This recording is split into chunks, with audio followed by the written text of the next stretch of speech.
兄弟们，乌克兰的北约战机终于要来了。就在上周四，法国一家门户网站报道称，法国希望向乌克兰提供其40架幻影2000战机来保卫乌克兰天空。那么这款战机的到来能否改变乌克兰的空中态势？它相较于俄罗斯战机孰强孰弱？咱们接着往下看。从战争爆发之初，乌克兰政府就要求西方向其提供现代化坦克和战斗机等高技术武器。到目前为止，泽连斯基的要求呢也在逐步实现了，包括豹2和挑战者2在内，主战坦克呢已经被提供给乌克兰了。不过呢，在提供现代化战机方面一直没有确切的消息，显示其取得了进展。仅有波兰和斯洛伐克等国向乌克兰提供了按照北约标准升级后的米格29，但是真正具有北约血统的战机却还不见踪影。不过这些先进主战坦克的到来也是让乌克兰再度看到了战机的希望。毕竟对于乌军而言，主战坦克固然非常重要，但是战斗机才是他们最需要的武器。要不然乌克兰总统泽连斯基也不会3番5次地向美国总统拜登索要 F-16了。而这次法国如果是能成功的援乌幻影2000，也相当于给其他国家开了一个由头。毕竟此前正是法国率先打破沉默，援助乌克兰 AMX-10RC 轻型坦克，使得其他国家也纷纷跟进自家坦克。因此大兵认为，随着法国宣布向乌克兰援助幻影2000，可能会进一步加速北约国家的战机援助，而这对乌克兰来说是极为有利的。那么法国会援乌哪一款幻影战机呢？根据法国媒体的报道显示法国目前计划从阿联酋手中回购40架幻影2009战斗机。这些幻影2000呢，是数年前法国出口给阿联酋空军的一批战机。现在法国计划将这批幻影2009重新回购。报道称，目前呢，法国和阿联酋正在就此事进行磋商。大兵认为，阿联酋答应的概率还是比较大的。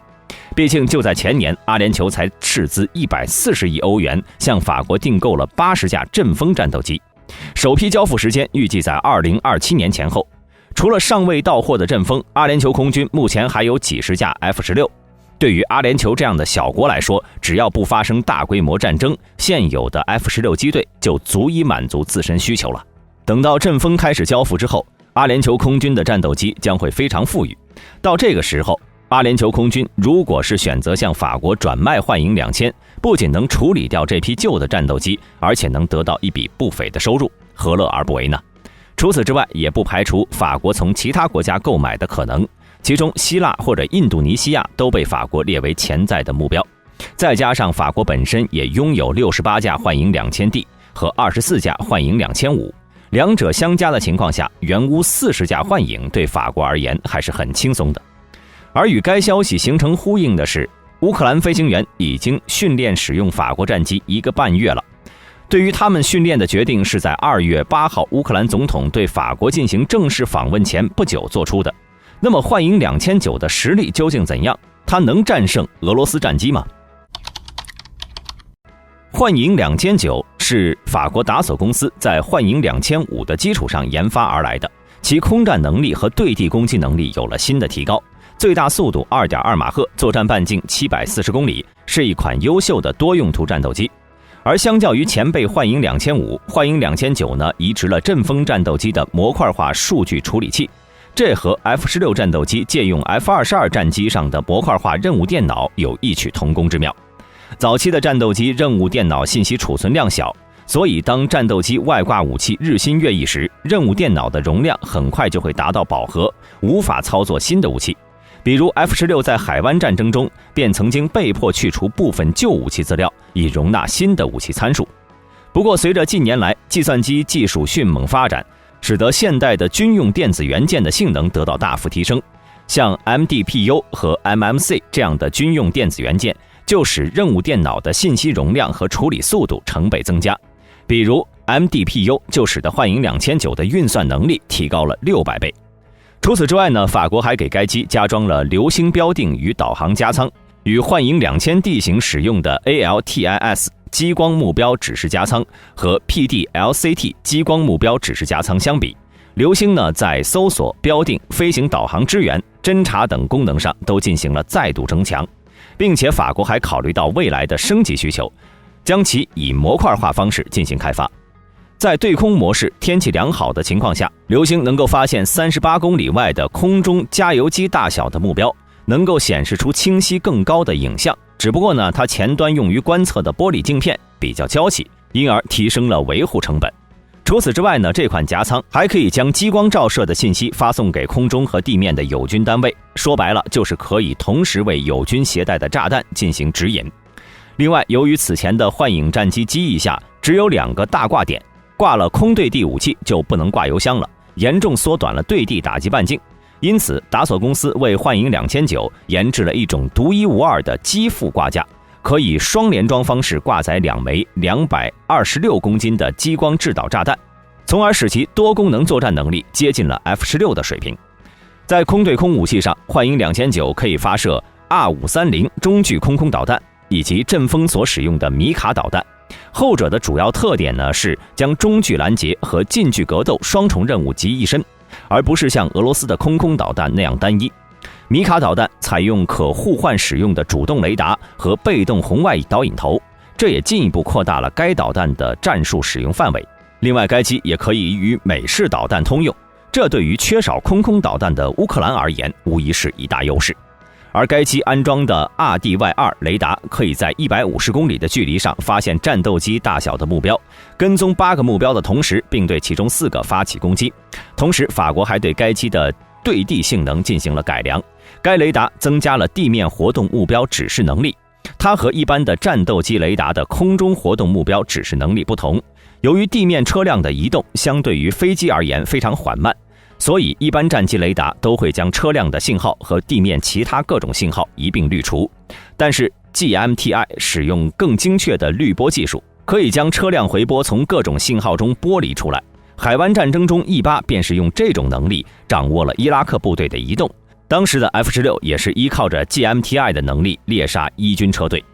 此外，幻影2009的最大起飞重量也由 16.5 吨提高到了 17.5 吨，使战机能够携带更多的武器和燃油。一旦这款战机出现在乌克兰战场，将会对俄罗斯的苏27、米格29等主力机型形成碾压态势。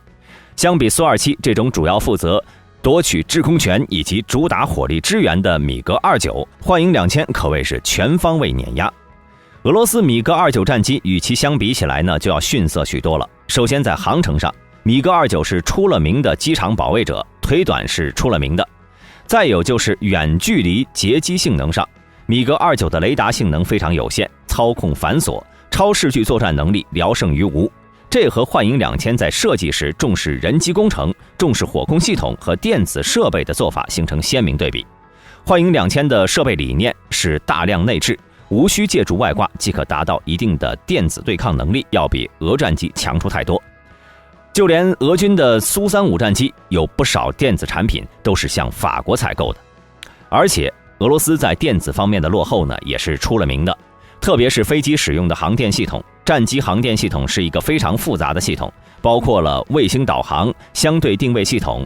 图像处理系统、瞄准、控制、运算和导航等等系统。比如雷达必须采用集成电路，而俄罗斯很多时候呢还在采用晶体管和电子管混合。如果是预警机还好一些，飞机大空间大，但是如果是战机，雷达系统就必须小型化，那么就必须要过数字集成电路这一关。而俄罗斯人在这一方面呢水平一直比较一般，因此很多俄制战机的特点是雷达功率很大，但是精度不够，抗干扰能力差。这也导致俄战机在这场俄乌战争中呢被乌克兰击落了多架。这就是为什么俄空天军很少在前线掩护地面部队前进的原因。在空导弹方面，俄军的水分也不小。印度空军就表示，苏30战机的 R77空导弹说的是有100公里射程，实战呢只能打到60公里。而且由于幻影战机还拥有不俗的对地打击能力，并且能兼容许多北约成员国的导弹，在它到来乌克兰之后呢，俄军的雷达站、通信中心、公路桥梁和供电站等设备都会成为幻影2000的打击目标。这样看呢，乌空军在获得这批幻影之后，将直接转变自家现在的空中态势。而法国本次的出手，无疑会像上次援助坦克一样，带动整个北约的动作。如今这场俄乌战争已经成为了俄罗斯和北约之间的一场较量。北约组织正在不断地向乌克兰提供大量的武器装备，来和俄罗斯进行对抗。根据媒体报道的消息显示，在俄乌激战的关键时刻，丹麦、芬兰、挪威、瑞典计划在欧洲联手打造一支有着近300架战机的作战力量，来封锁俄罗斯。早前4国已经在德国拉姆斯泰因空军基地签署了相关的协议。相信随着这4国和法国的相继表态，其他国家的援助也只是时间问题了。而在北约各国服役的战机中，乌克兰最想要的还无疑是 F-16。毕竟呢，就目前情况看，虽然英国、德国、意大利等国都拥有狂风战斗机，但鉴于其变后掠翼设计带来的复杂维护性等困难，加上在战斗力上的短板，狂风其实是一款截击机，空战尤其是近距离格斗偏弱。并且呢，我们也可以看出，乌克兰空军对于狂风的渴望看起来并不是那么强烈。相反 F-16 这款战机才是乌军最想要的。不过虽然之前有不少国家表示愿意向乌军提供 F-16， 美国也同意了这件事儿，但是关于何时向乌克兰提供该型战机的问题却一直进展缓慢。因此大兵认为，随着战争的继续，西方向乌克兰提供现代化战斗机是必然的，只是何时提供成了当下难题。如今鉴于北约在提供 F-16 战机问题上犹豫不决，法国政府呢是抢先提供幻影2000，此举不仅能提升法国的国际形象，而且能为法国战斗机做示范性的展示。长期以来，尽管法制战机在性能上不错，但是缺乏足够的政治影响力，其外销成绩一直不甚理想，较少的生产总量又进一步抬高了法国战斗机的售价，增加了其维护成本。一旦幻影2000能在乌克兰战场上获得认可，很可能会促进法制战机的外销。好了，本期视频到这里就结束了。大家对于幻影2000这款战机都有什么看法？欢迎在下方的评论区留言。对本频道感兴趣的朋友，请点击下方的订阅按钮。我们下期再见。